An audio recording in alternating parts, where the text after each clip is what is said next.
அட இங்க கிழக்க குப்பாண்டாவளத்துல இந்த நெட்டகால மூட்டு சாப்பாடு ஆர்டர் பண்ணாங்க டெலிவரி கொடுக்க வந்தீங்களா? அட எனக்கு இப்பதான் ஞாபகம் வருது. அந்த பொட்டுசாமி கோயிலுக்கு புறத்தாண்டு இருக்கிற சந்தில மேவக்கு பார்த்து விடுதானே.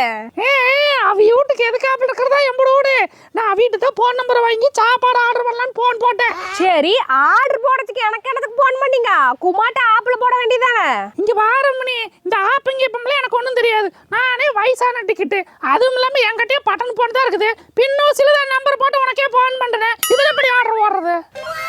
ஆஹா, படிப்பறிவு இல்லாத கிளவியாட்டு இருக்குது.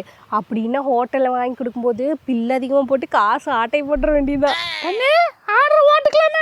அது சரி போட்டுக்கலாம். ஏதோ வயசுனவங்க கேட்குறீங்க பாவம், உங்களுக்காக இது கூட பண்ணலேன்னு அப்படி. ரொம்ப சந்தோஷம் அண்ணே. அப்புறம் நம்ம வீட்டு கொண்டாந்து கொடுக்கறதுக்கு டெலிவரி சார்ஜ் எவ்வளோ ஆகுங்கண்ணே? பொல்லாத டெலிவரி சார்ஜ் 20 ரூபா கொடுப்பேன். அதை வச்சு நான் என்ன கோட்டையை கட்டுறது? உங்ககிட்ட இன்னைக்கு 100 ரூபாயாவது ஆட்டை போடுறனால ஏன் பாரு. நீ கேட்குதா இல்லையா? இங்கே கொண்டாந்து கொடுக்கறதுக்கு எவ்வளோ காசுன்னு கேட்டேன், பதிலையே வேணாம். அது காசு என்னங்க காசு? அது இன்னைக்கு வரும் நாளைக்கு போகும். அதை விட உங்களை மாதிரி பெரியவங்களுக்கு உதவி பண்ணுறேன்னா அது எனக்கு புண்ணியம் தானுங்க. இந்த காலத்துல இப்படி வரும் இல்லையா? யாமினி சாப்பிட்டியா? இல்லைங்கம்மா, ஆர்டர்லாம் முடிச்சு போட்டு அப்புறம் தான் போய் சாப்பிடணும். அம்மா நான் சொன்னேன் ரொம்ப சந்தோஷம் கண்ணு. என்னை அம்மானு கூப்பிட்டு போட்டு நீ சாப்பிடாம நான் மட்டும் சாப்பிட்டா நல்லா இருக்குமா? நீ என்ன பண்ற? எனக்கு பார்சல் வாங்கும்போது உனக்கு என்ன வேணாலும் வாங்கிக்க. அப்படிங்களா?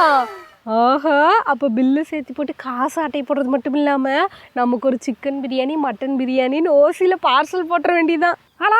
அடுத்து என்ன மணி சத்தத்தையே காடா? இல்லைங்க, சந்தோஷத்துல வாயடிச்சு போயிட்டேனுங்க. நீ வேற உடுகண்ணு, யாரும் பண்ணாத அப்படி அதிசயத்தையா நான் பண்ணிட்டேன். என்னங்கம்மா இவ்வளோ சாதாரணமா சொல்லி போட்டீங்க? நான் இத்தனை நாளும் எத்தனையோ பார்சல் டெலிவரி பண்ணியிருக்கேன். தவிச்ச வாய்க்கு தண்ணி கூட தராத அவங்க எங்க பசிக்குதுன்னு சொல்றதுக்கு முன்னாடியே சாப்பிட என்ன வேணா வாங்கிக்கன்னு சொல்றேன். நீங்க எங்க? கடைசியா ஒண்ணு, உங்களை அம்மான்னு கூப்பிட்டதுக்கு நீங்க ரொம்ப சந்தோஷப்பட்டேன்னு சொன்னீங்க. அப்படிலாம் ஒன்றும் கிடையாது.